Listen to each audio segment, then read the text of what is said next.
Ang taray ng water district. Meron silang pa-fish. Kita nyo yan? Cute! Oh no!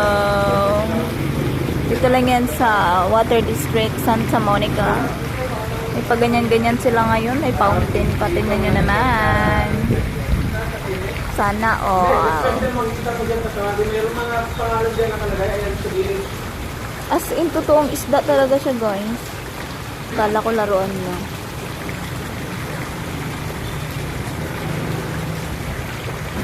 Ayan, o.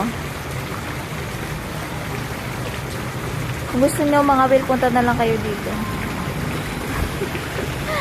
Sisiguraduhin kung may huli talaga kayo bago kayo umuwi.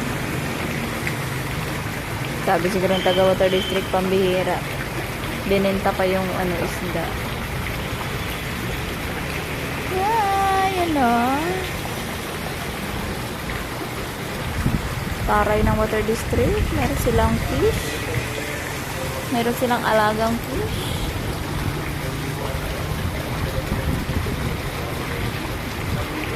Ngayon ko lang ito napansin. Kasi bago lang din ako tumingin sa likod ko. Ayan. Sana all.